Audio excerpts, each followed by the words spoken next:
السلام علیکم بہنوں، بھائیوں اور دوستوں، ہم خلفائے راشدین کے بارے میں بتا رہے ہیں کہ کس سال حکومت ہوئی، ان میں کون سے سربراہ تھے۔ خلفائے راشدین میں مندرجہ ذیل خلیفہ تھے اور ہر خلیفہ کے سامنے حکومت کے سالوں کا ذکر کیا گیا ہے۔ حضرت ابو بکر صدیق رضی اللہ تعالیٰ عنہ سب سے پہلے خلیفہ تھے خلفائے راشدین کے۔ انہوں نے 632 سے لے کے 634 تک حکومت کی۔ نمبر 2، حضرت عمر بن خطاب رضی اللہ تعالیٰ عنہ نے 634 سے 644 عیسوی تک۔ نمبر 3، حضرت عثمان بن عفان غنی رضی اللہ تعالیٰ عنہ نے 644 سے 656 تک۔ حضرت علی بن ابی طالب رضی اللہ تعالیٰ عنہ 656 سے 661 عیسوی تک۔ اور نمبر 5 پہ حسن بن علی، حضرت حسن بن علی رضی اللہ تعالیٰ عنہ 661 عیسوی میں۔ حضرت حسن بن علی رضی اللہ تعالیٰ عنہ آخری خلیفہ راشدین تھے، جنہوں نے صرف 6 ماہ حکومت کی۔ خلفائے راشدین کی حکومت کا دور 30 سال کا تھا۔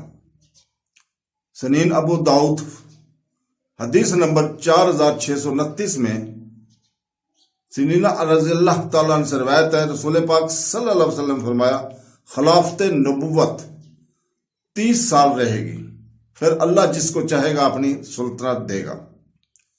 خلیفہ کا انتخاب امام، حکمران یا خلیفہ کو 3 طریقوں سے کسی ایک طریقے سے اسلامی ریاست کی قیادت کے لیے مقرر کیا گیا تھا۔ نمبر 1، وہ فیصلہ سازوں اہل عقد کے ذریعے منتخب کیا گیا تھا۔ مثال کے طور پر حضرت ابو بکر رضی اللہ تعالیٰ عنہ اس وقت خلیفہ بنے جب انہیں فیصلہ کرنے والوں نے منتخب کیا تو صحابہ کرام رضی اللہ تعالیٰ نے متفقہ طور پر اس سے اتفاق کیا اور آپ کی بیعت کی اور اسے خلیفہ تسلیم کیا تھا۔ حضرت عمر بن خطاب رضی اللہ تعالیٰ عنہ بھی اسی طرح خلیفہ بنے۔ جب حضرت عمر بن خطاب نے خلیفہ کی تقرری اپنے بعد آنے والی 6 کے شورا کونسل کی سونپی، بزرگ صحابہ جنہوں نے اپنی تعداد میں سے ایک کو منتخب کرنا تھا، عبد الرحمن بن عوف رضی اللہ تعالیٰ نے اور انصار نے مشورہ کیا، اور جب دیکھا کہ تمام لوگ عمر بن خطاب رضی اللہ تعالیٰ کی طرف مائل ہیں تو آپ نے پہلے ان کی بیعت کی، پھر ان کے بیعت کی، باقی 6 نے ان کے ساتھ ہاتھ پر بیعت کی۔ اس کے بعد مہاجرین اور انصار نے، چنانچہ فیصلہ سازوں نے انہیں خلیفہ منتخب کر لیا۔ حضرت علی بن ابی طالب رضی اللہ تعالیٰ بھی اسی طرح خلیفہ بنے جب انہیں اکثر فیصلہ سازوں نے منتخب کیا۔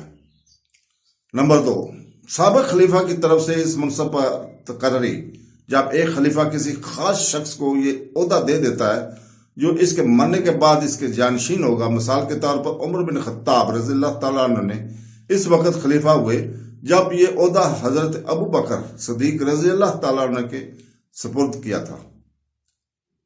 طاقت کے ذریعے اور دوسروں پر غالب، جب کوئی شخص تلوار کے زور پر لوگوں پر غلبہ یا پا کر خلیفہ بن جائے اور وہ اپنی حکومت قائم کرنے اور مکمل تسلط حاصل کر لے تو اس کی اطاعت واجب ہو جاتی ہے اور وہ مسلمانوں کو سردار بن جاتا ہے۔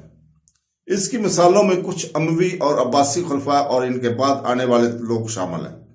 یہ طریقہ شریعت کے خلاف ہے کیونکہ اس پر زبردستی قبضہ کیا جاتا ہے، لیکن چونکہ امت پر حکمرانی کرنے والے حاکم سے بڑے مفادات کی تکمیل ہوتی ہے، چونکہ زمین پر افراتفری اور سلامتی کے نقصان سے بہت زیادہ فتنہ پیدا ہو سکتا ہے۔ اس لیے جو شخص تلوار کے ذریعے اقتدار پر قبضہ کرتا ہے اس کی اطاعت کی جائے، جب وہ قبضہ کر لے طاقت سے، لیکن وہ اللہ کے قانون کے مطابق حکومت کرتا ہے۔ علماء کی نظر میں شیخ محمد بن صالح رحمت اللہ فرماتے ہیں، اگر کوئی شخص بغاوت کرتا ہے اور اقتدار پر قبضہ کر لیتا ہے تو لوگوں کو اس کی اطاعت کرنی چاہیے۔ وہ طاقت کے ذریعے اور ان کی مرضی کے بغیر اقتدار پر قبضہ کرے، کیونکہ اس نے اقتدار پر قبضہ کر لیا ہے۔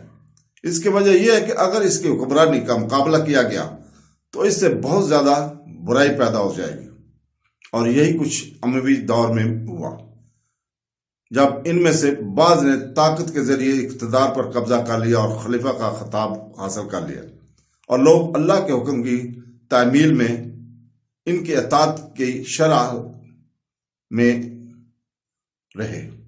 تو دوستو، اللہ رب العزت سے دعا ہے کہ وہ ہمیں اپنی پیاری امت مسلمان کو قرآن اور حدیث کے مطابق صحیح معلومات دینے کی توفیق عطا فرمائے۔ آمین ثم آمین۔ اللہ حافظ۔